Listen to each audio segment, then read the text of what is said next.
Setting up the camera. Uh, Welcome back to my show. It's me, LA, ELAY, pronounced like LA, like the city. I'm not from there, but I'm breezy. Welcome to my colorism series session. We are on number 6, and I did a little changing around. So today's number 6 topic will be colorism, seeing colorism during my college years. Seeing colorism during my college years. We're going to just start right off. This is video 6. Welcome to all of you new subscribers, and thank you for subscribing, and welcome returning subscribers. It don't take much to make a comment, to press a like or dislike, because it's a contribution. So don't think that simply pressing that you like the video or don't like the video or putting the comment down, be it negative or positive, is not helping, because that's good too. You don't necessarily have to give money, but giving a thumbs up or a thumbs down or a comment, that's free, but that's still giving too. So that's how I see it. Commenting is giving. If you want to show support and you feel you don't have any money or just don't want to give that girl no money, well, at least put a thumbs down on it. Everything helps. Everything helps. All right, colorism, part 6. I'll start with the definition. Colorism is prejudice or discrimination against individuals with a dark skin tone, typically among people of the same ethnic or racial group. Colorism within the Black community has been a serious emotional and psychological battle. Colorism, prejudice or discrimination against individuals with a dark skin tone, typically among people of the same ethnic or racial group. Ethnic or racial group. Colorism within the Black community has been a serious emotional and psychological battle. Mind, people. It's all in the mind. It's all in the mind. You can be spiritually quadriplegic if your mind isn't clear of these stupid thoughts. There's a lot more people disabled around here than you know. Just because they're walking around here with their arms and legs don't mean squat, because their brain is filled with crap. So let's start right in. Number 6, colorism. Seeing colorism during college.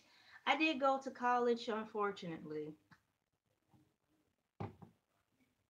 and we'll get into that. That's another story.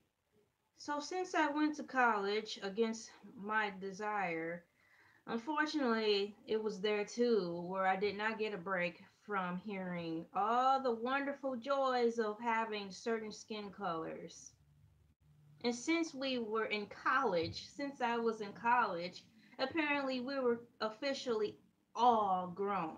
18 and everything. You know, we're grown, we 18, we're in college, we can do anything we want. I mean, it's in living color for Black people. You can do what you want to do because we in college.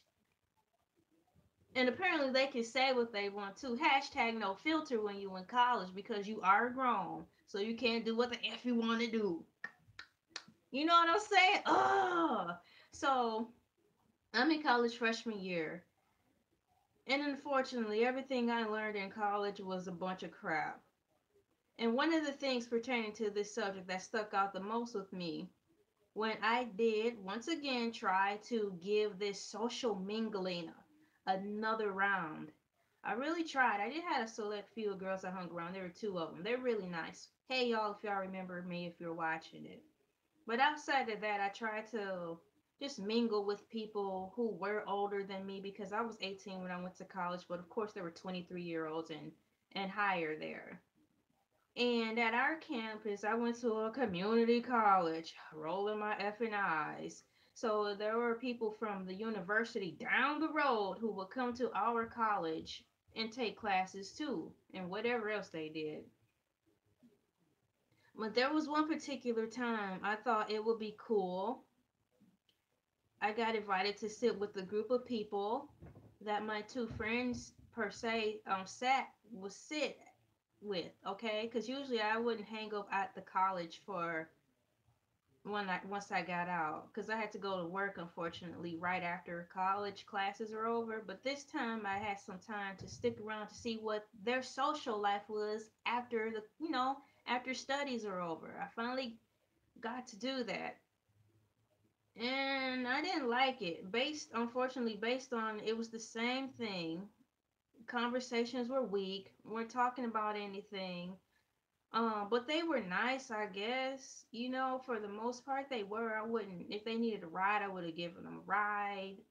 They needed help with something, I would have had them because there wasn't anything evil or I don't feel safe around them. It's just a conversation. This was a group of people from another university, and they were white people there. He was a white guy who said it. Um, he seemed like a dork, and then he was with his friends, and then I guess there were some white girls at the other end too. So I got invited to the group because, the other two African American girls I hung around with, they were like, oh, this is my friend that we told you about. She goes to work or something usually when we're here, XYZ. So that's how I got in at the table. And still, I was painfully quiet, but it was nice to be there to at least hear them as I tried to do my studies and try to feel a sense of belonging. I didn't feel like I stood out too much as far as my color. I just felt I stood out so much because I was unbelievably quiet and they didn't like that. And then they continued their conversation because I believe I was so quiet they forgot I was at the table, which was perfect because they started talking about girls at at the university I went to, and specific females the uni at the at my at the university. I'm getting it all mixed up. I have coffee, as you see. Wake up, brain. They started talking about people from their campus. They went to a university, and they started talking about the girls on our campus, which was a community college. So of course, they're like, "Oh, you went to Bridgeport." They did ask that. I'm like, "Yeah." So do you know XYZ? And in my head, I'm like, "Unfortunately, I do." Another light skinned chick. Oh God, we used to be friends, whatever. But yeah. So, anyways, I didn't really want to talk about her too much, and I guess they figured. But they were like, yeah, she's a cool black girl. We know a couple of black people. Yeah, you guys aren't friends anymore. And I was like, no, I just want to keep to myself and left it as that. Well, I like her. She's beautiful. I like girls of color. I'm like, go, why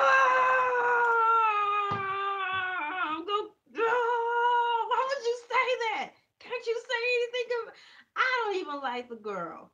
But I'm not gonna be saying something crazy like that. That's just crazy. If you don't have anything to say, just be quiet. But I can't. I'm not gonna hate her anything. She's nice, but she's just not this type of person I want to be around. If she needs help, I do have her, or things like that. I like that. Just people you just probably a work associate type level of thing, but we just don't have anything in common outside of that. We grew apart. But this guy just straight out said some, oh, I like people that color. Oh my gosh, their skin is so beautiful.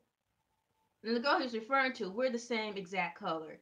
Okay, we're black, but it's just crazy. I'm like, do you know, hello, I'm at the table, I'm black. That's a compliment. I think that's what you're trying to reach for. Fine. But the thing is, the girl who invited me to the table was black. I mean, like dark. So I felt bad for her. I'm like, why am I always getting in situations like this? I see maybe you're trying to be nice and XYZ, but you have to be aware that you just dissed the girl who invited me to the group that's darker than me. You just dissed her, and she's been friends with you way longer than me. So it kind of made me feel weird. I'm like, okay, hello, girl in my head. So you see how he really feel about you by conversing with me.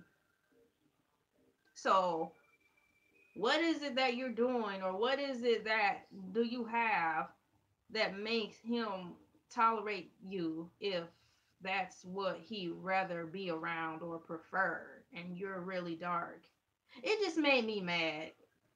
I'm like, it's not my place because she invited me to the table, so I'm not getting ready to go save people and stand up for people. That's just not my place. But it hurt, and from that moment, I was like, I just chill by myself. Or when you guys, get some time and want to hang with me, that's cool. That just didn't sit well with me. I knew what he was saying, but I'm like, even within the white race, you know, they don't like dark skinned people. Growing up from what I see, they don't like dark skinned people. But if they had to choose from some black people, they'll choose people our color. And it's like, I feel like a cancer person. I remember I'm saying this story to say, I was in a relationship with someone not my race. And I felt like I was just, oh, you're really nice, but if you were white, it would be perfect. And that's the tone I was getting. So, having said that to say, hearing that, oh my gosh, you are so nice. And I'm so thankful that you're this shade of color because it would be really hard to just tolerate you.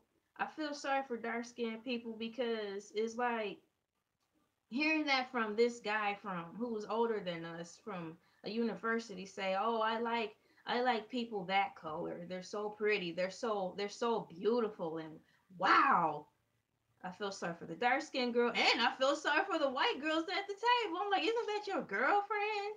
So now she gonna be probably want to be tanning her little skin all day around the clock. I'm like, you insulted my friend who's dark, and then not only that, I'm assuming that's your girlfriend. You insulted her too. Do you just realize what you've done, dude? It's terrible. So I felt sorry for the white girl too because now she probably feeling some type of way like I'll never be like that. Or she gonna want to be over tanning and putting herself at risk for super wrinkly skin and cancer. That's just not cool, man. So what I'm saying is trying to look through the lens of a dark skinned person, it feels bad because it's like white people don't want to deal with black people, period. Okay, they don't want stress. So the best way to deal with it is just not deal with them at all. But dear Lord, if we have to, let's just get someone who looks our color at least. So we can kind of forget um who we're associating with or having to deal with. And heaven forbid they open their mouths because their language is horrible. So God, I hope she is at least light skinned and don't speak. I hope she's educated so I won't feel like I gotta vomit in my coffee. Cause not only I gotta put up with a black person, she can't even speak our freaking language. Crap like that. So it's terrible that you gotta put up with all that being a darker person. Everybody's got their cross to bear. Some people's are harder than others. Okay, so you have to remember that too. Just be glad you're in America. Okay, yeah, we're glad we're in America. Yay, we are. Now that we're in America, we have other things to deal with too. So that's pretty heavy. So I think this video is going to be pretty short because that was the thing that stuck out to me the most in college, hearing that story, because it's like, why would you say that in front of your girlfriends or in front of your people? You just dissed them. And I don't really think he was trying to say that to be down in the black clique. It seemed pretty authentic. So dude, if you're feeling like if your preference is a person with some color, you need to own that and quit being comfortable and not true to yourself and go on and date somebody who's melanated. And so you don't be feeling like you letting your people down too. So having said that, guys, girls, if you find yourself wanting to even marry somebody who's outside your race because it's a love thing, you need to go on and do it instead of just like, I'm gonna just stay within my race just to not rock the boat so I don't have stuff to deal with. You're always gonna have issues. So marrying someone else out of your race is just another issue per se that you have to just work with. But at the end of the day, you'll be super happy in your heart and as far as health too. because you didn't settle. You don't want to settle, especially for somebody when you're doing something like marriage. That's forever, especially if you want to be committed to that person forever. You better marry somebody that you love. Don't be just staying inside your race because your mama gonna disown you, your daddy gonna disown you. Think about it this way: they already disowned you. They're just controlling you to make you stay in a spot so they won't feel like idiots. You're going to be ruining their lives. You're not ruining yours. You'll be ruining theirs because they're so worried about the outside looking in and with the crap in the kingdom that they build. So, white people, Mexican people, however, any race, yeah. If you find yourself falling for someone who's not your color and you really believe he or she is the one, go for it, because this will only bring you two closer together. A lot of people aren't willing to deal with the type of affliction that they will get when dating outside their race. If you want someone outside your race, but you're not willing to put up with the sacrifice and having to be humble and deal with things and really understand your mate and see where they're coming from and knowing what you're gonna have to deal with day in and day out, don't even mess with them. Or if you want to see how things are on the other side of the fence, get a prostitute. Don't be using people who ain't like that. Get somebody who's selling themselves who's outside your race so at least they know what it's all about. So you don't be leading people on having broken hearts. Pay her, do what you got to do, and then be on your way. But don't be messing with people who really are in want to be in a relationship, because this is a fragile situation. It's very delicate. So if you want to play the game that way, you better play it right. And then second of all, white people, just you got to look inside yourself too, because we are in a different generation. We are not our mothers and we are not our fathers, and we may not see colorism like our parents have taught us. And that's good. That's a struggle within itself, realizing that some ways that our parents taught us to look at other people is wrong, is ignorant, is foolish. Yeah, I get why you may look that way or think that way, but things have changed.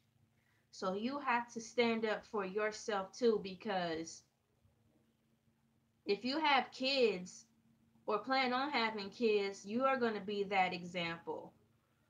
So regardless, you're going to have to fight for this period if you don't want your kids to be effed up in the head. You're going to have to show them a new view to which you see. So that is a fight, because your parents are going to may not want to see you, sure as heck are going to want to see those grandkids. So you're still going to have to embrace this color stuff some way, shape, or form. Just prepare for it, knowing that if you can't do it for yourself, don't mess up your kids, because the cycle will continue. And don't you white people want to just always be better? Well, look in the mirror and embrace this crap so your children can be better at least. This is a mental thing, okay? African American people, you black people, the same thing. The way you see white people, grow up. Everybody bleeds the same. Everybody has a skin color. This is the color spectrum. There's black, there's white. So in the middle of this is going to be different colors, okay? But we're all the same, okay? So let's just get that in our heads. I love the diversity of having all these wonderful colors around. The world would be so boring if everybody was all white.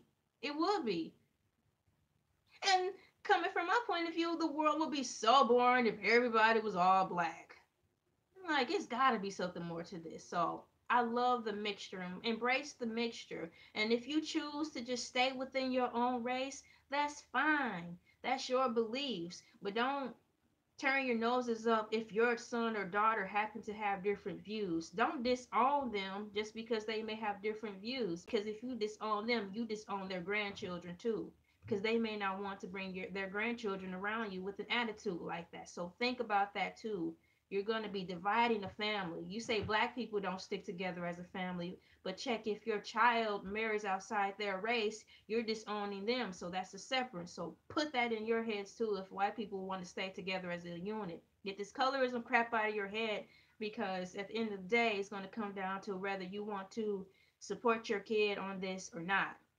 You're going to divide that family, and a family that is divided will fall. I don't care what race and how much money you got. Okay? Um, like, dislike, comment, share. If you have anything else you want to ask me about this colorism stuff, put it in the comments so maybe I can elaborate on it. This is LA, pronounced like LA, like the city. I'm not from there, but I'm breezy, talking to y'all about my view of colorism through my eyes. Now it's your turn to make a video about seeing colorism through your eyes. Let's get this going.